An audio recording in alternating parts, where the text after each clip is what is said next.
अवधूत चिंतन श्री गुरुदेव दत्त श्री स्वामी समर्थ तुमचं सर्वांचं माझ्या चॅनलमध्ये खूप खूप मनापासून स्वागत आहे।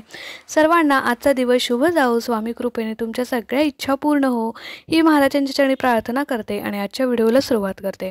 तर आजच्या व्हिडिओमध्ये आपण अक्षय तृतीयेच्या दिवशी अक्षय कलश कसा भरावा, त्याचबरोबर अक्षय कलश भरण्यामागचं महत्त्व काय आहे आणि या कलशामध्ये भरलेल्या वस्तूंचं नंतर काय करावं याबद्दलची सगळी माहिती, त्याचबरोबर अक्षय तृतीयेच्या दिवशी जर तुम्हाला मासिक धर्म असेल, सुतक असेल, विटाळ असेल तर येणाऱ्या कोणत्या वारी अक्षय कलश भरावा याबद्दलची सगळी डिटेल माहिती आज आपण या व्हिडिओमध्ये बघणार आहोत। सो व्हिडिओ पूर्ण शेवटपर्यंत बघा।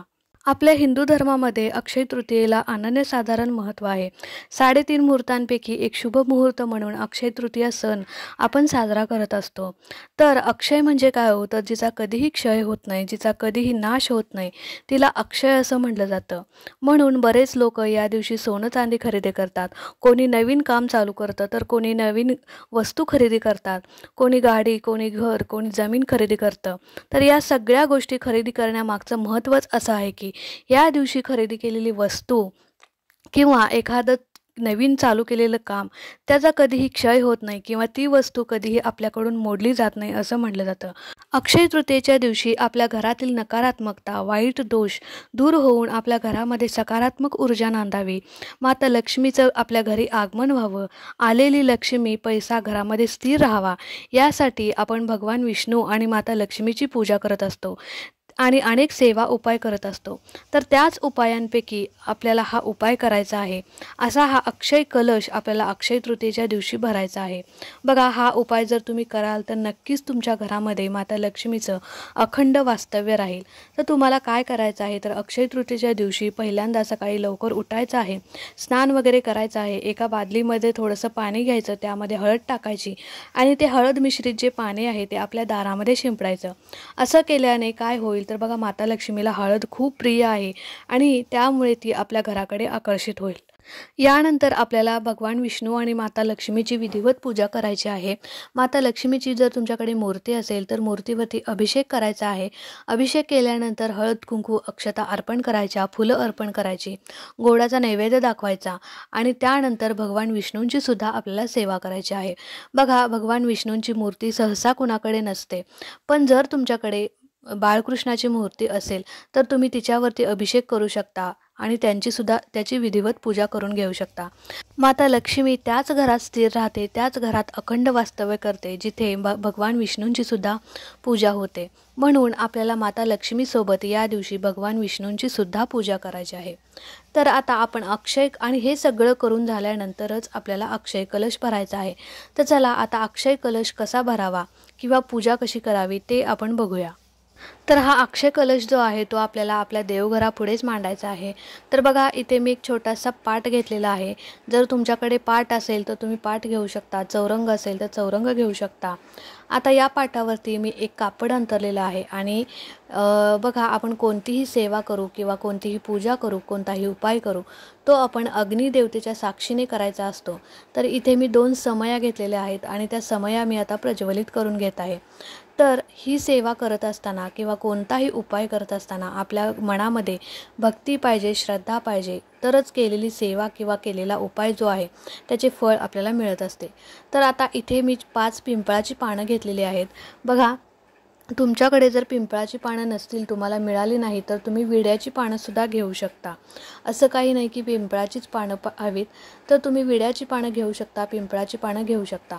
तर अशा पद्धतीने मी इथं पिंपळाची पानं जी आहेत ती मांडून घेतलेली आहेत आणि त्यानंतर आपल्याला याच्यावरती तांदूळ ठेवायचे आहेत। तर एका प्लेटमध्ये मी तांदूळ घेतलेले आहेत आणि ते तांदूळ अशा पद्धतीने आपल्याला पिंपळाच्या पानावरती ठेवायचे आहेत।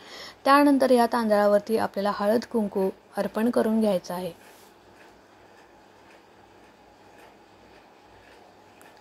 आता हळद कुंकू अर्पण केल्यानंतर बघा, आपल्याला इथे एक कलश लागणार आहे।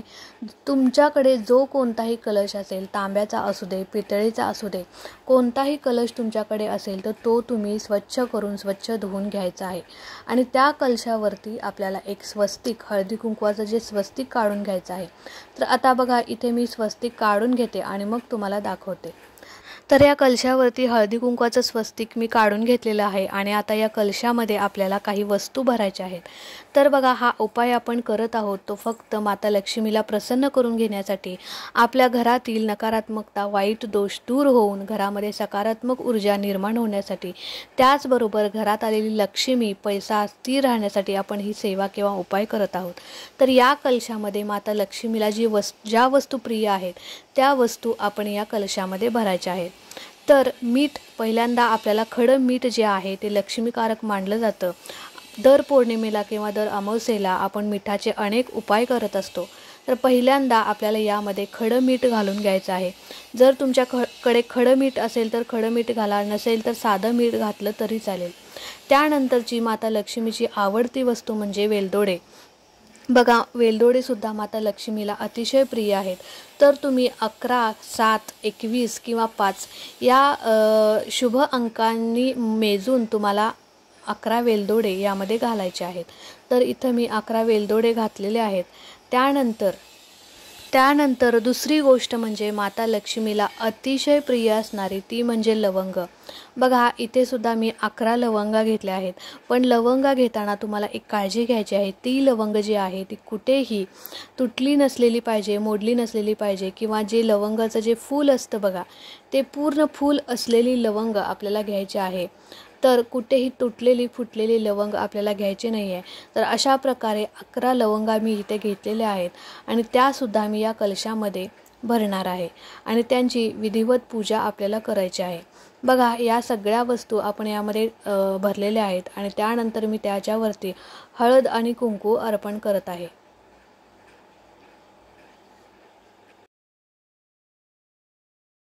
यानंतर आपल्याला माता लक्ष्मीला अतिशय प्रिय असणारी वस्तू म्हणजे पिवळ्या कवड्या किंवा पांढऱ्या कवड्या। बघा, माता लक्ष्मीला या गोष्टी खूप प्रिय आहेत आणि त्या सध्या तरी आत्ता माझ्याकडे नाही आहेत, पण मी त्या लवकरच घेणार आहे।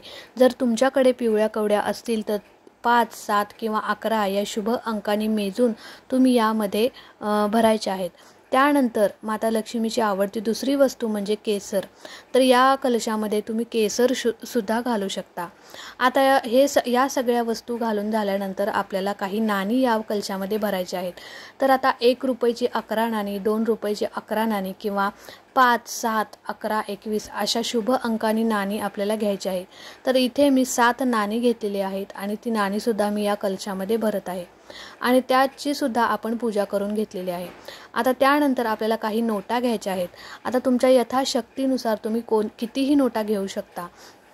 500च्या 4 नोटा घेऊ शकता, 2 घेऊ शकता, 100च्या 4 नोटा घेऊ शकता, 200च्या 4 नोटा, 2 नोटा, अशा कितीही नोटा तुमच्या यथाशक्तीनुसार तुम्ही घ्यायच्या आहेत आणि त्यानंतर या नोटासुद्धा आपल्याला या कलशामध्ये भरायच्या आहेत।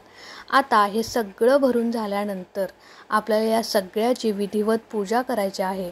हळद, कुंकू, अक्षता अर्पण करून आपल्याला या कलशाची पूजा करायची आहे।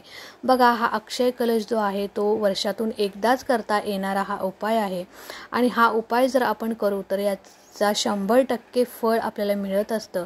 माता लक्ष्मी आपल्या घरामध्ये अखंड नांदत असते असं म्हटलं जातं। म्हणून अक्षय तृतीयेच्या दिवशी आपल्याला हा अक्षय कलश आवर्जून भरायचा आहे। तर इथे बघा, मी इथे अक्षय कलशाची पूजा विधिवत करत आहे। हळद, कुंकू, अक्षता अर्पण करून घेतलेले आहेत आणि त्यानंतर फुलंसुद्धा अर्पण करून घेतलेले आहेत। तर बघा, कधी कधी काय होतं की आपण खूप कष्ट करत असतो, खूप मेहनत घेत असतो आणि त्या मेहनतीची चीज आपल्याला म्हणजे आपली होत नसते, त्या कष्टाचं फळ आपल्याला मिळत नसतं। खूप पैसा येऊन देखील आपल्या घरामध्ये पैसा टिकत नाही, आलेला पैसा पाण्यासारखा वाहून जातो, घरी लक्ष्मी नांदत नाही किंवा आलेली लक्ष्मी स्थिर राहत नाही। म्हणूनच आपल्या घरामध्ये लक्ष्मी स्थिर राहावी, आलेला पैसा टिकून राहावा, यासाठी ही लक्ष्मी प्राप्तीची उच्च कोटीची सेवा आपल्याला अक्षय तृतीयेच्या दिवशी आवर्जून करायची आहे आणि माता लक्ष्मीचा आशीर्वाद आपल्याला प्राप्त करून घ्यायचा आहे। तर आता इथे फुले वगैरे वाहून झाल्यानंतर धूप, दीप, अगरबत्ती ओवाळून घ्यायचा आहे, विधिवत पूजा संपूर्ण करून घ्यायची आहे। आता यानंतर या अक्षय कलशावरती आपल्याला काही सेवा करायच्या आहेत। बघा, अक्षय तृतीयेच्या दिवशी आपण कोणतीही सेवा करू त्या सेवेचं पुण्य किंवा त्या सेवेचं फळ जे आहे ते आपल्याला शेवटपर्यंत आपल्यासोबत असतं किंवा आपल्याला मिळत असतं असं म्हटलं जातं. म्हणून लक्ष्मी प्राप्तीसाठी ही सेवा आपल्याला आवर्जून करायची आहे. आता सेवा काय करायची बघा, तुम्हाला देवघरापुढे म्हणजे या अक्षय कलशाच्या पुढे बसूनच तुम्हाला सेवा करायची आहे. तर पहिल्यांदा तुम्हाला श्री सूक्त 16 वेळा म्हणायचं आहे. पण श्रीसूक्त म्हणताना काय करायचं की पहिल्यांदा 15 वेळेस श्रीसूक्त म्हणत असताना फलश्रुती म्हणायची नाही. 16व्या वेळी ज्यावेळी तुम्ही श्रीसूक्त म्हणाल त्याच वेळी तुम्हाला फलश्रुती म्हणायची आहे. तर अशा प्रकारे आपल्याला श्रीसूक्त म्हणायचं आहे. आणि श्रीसूक्त म्हणून झाल्यानंतर म्हणजेच माता लक्ष्मीची सेवा करून झाल्यानंतर बघा, माता लक्ष्मीची सगळ्यात आवडती सेवा म्हणजे कोणती, तर श्रीसूक्त. तर माता लक्ष्मीची सेवा करून झाल्यानंतर आपल्याला भगवान विष्णूंची देखील सेवा करायची आहे. आणि आपल्या सगळ्यांना माहीत आहे की भगवान विष्णूंची सेवा जिथे होते तिथे माता लक्ष्मी अखंड वास्तव्य करत असते. त्या घरातून माता लक्ष्मी कधीही जात नाही, निघून जात नाही असं म्हटलं जातं. म्हणून माता लक्ष्मी सोबतच आपल्याला भगवान विष्णूंची सेवा करायची. आता सेवा कोणती करायची, तर आपल्याला श्रीसूक्त म्हणून झाल्यानंतर एकदा विष्णू सहस्त्रनामाचं पठण करायचं आहे. विष्णू सहस्त्रनाम जर तुम्हाला पाठ नसेल किंवा वाचता येत नसेल तर तुम्ही यूट्यूबला सुद्धा लावून देऊ शकता, श्रवण करू शकता. पण आवर्जून माता लक्ष्मीची सेवा करून झाल्यानंतर भगवान विष्णूंची सेवा आपल्याला करायचीच आहे. विष्णू सहस्त्रनामाचं एकदा तरी पठण किंवा श्रवण आपल्याला करायचं आहे. तर अक्षय तृतीयेच्या दिवशी हा अक्षय कलश जो आहे तो दिवसभर आपल्याला असाच ठेवायचा आहे. आणि त्यानंतर दुसऱ्या दिवशी आपल्याला देवपूजा वगैरे करून अक्षय कलश तिथून उचलायचा आहे. आणि त्यानंतर मध्ये ज्या आपण वस्तू टाकल्या आहेत त्या वस्तूंचं काय करायचं बघा, आपण जे खडे मीठ टाकलेलं आहे ते खडे मीठ आपल्या घरातील नकारात्मकता, वाईट दोष शोषून घेण्यासाठी टाकलं होतं. तर ते खडे मीठ जे आहे ते तुम्हाला तुमच्या बेसिनमध्ये टाकायचं आहे किंवा तुम्ही वाहत्या पाण्यामध्ये सुद्धा सोडून देऊ शकता. आता यानंतर तुम्हाला एक पिवळं किंवा लाल कापड घ्यायचं आहे आणि त्यामध्ये ज्या आपण कलशामध्ये वस्तू टाकलेल्या होत्या, मग वेलदोडे, लवंग, नाणी किंवा पिवळ्या कवड्या असतील, या सगळ्या वस्तू तुम्हाला त्या पिवळ्या कपड्यामध्ये बांधायच्या आहेत आणि त्याची एक पोटली तयार करायची आहे. आणि ती पोटली जी आहे ती तुम्हाला तुमच्या तिजोरीमध्ये ठेवायची आहे. पुढच्या अक्षय तृतीयेपर्यंत ती पोटली तुम्हाला तुमच्या तिजोरीमध्येच ठेवायची आहे. आता ज्या आपण नोटा घेतलेल्या होत्या तर नोटांचं काय करायचं बघा, या नोटांची आपण पूजा केलेली आहे म्हणून या नोटा ज्या आहेत त्या आपल्याला देवाच्या कामासाठी वापरायच्या आहेत. या पैशातून तुम्ही एखादी देवाची मूर्ती घेऊ शकता, देवासाठी एखादं सामान घेऊ शकता. तर अशा प्रकारे शुभ कामांसाठी हे पैसे आपल्याला वापरायचे आहेत. आता जर तुम्हाला अक्षय तृतीयेच्या दिवशी मासिक धर्म असेल, सुतक असेल, विटाळ असेल आणि इच्छा असूनसुद्धा ही सेवा तुम्हाला करता येत नसेल तर येणाऱ्या शुक्रवारी तुम्ही ही सेवा करू शकता. येणाऱ्या शुक्रवारी अक्षय कलश तुम्ही भरू शकता. तर बघा, अखंड लक्ष्मी प्राप्तीची, माता लक्ष्मीची ही उच्च कोटीची सेवा आपल्याला अक्षय तृतीयेच्या दिवशी सगळ्यांना आवर्जून करायची आहे. आणि माता लक्ष्मीचा आशीर्वाद जो आहे तो आपल्याला प्राप्त करून घ्यायचा आहे. तर आजचा व्हिडिओ तुम्हाला कसा वाटला, व्हिडिओ आवडला असेल तर व्हिडिओला नक्कीच लाईक करा, शेअर करा. चॅनलवरती नवीन असाल तर चॅनलला सबस्क्राईब नक्की करा. भेटूया अशाच एका नवीन सेवेसोबत, नवीन व्हिडिओसोबत. तोपर्यंत खुश रहा, आनंदी रहा आणि सगळ्यात महत्त्वाचं स्वामींची सेवा करत राहा. श्री स्वामी समर्थ.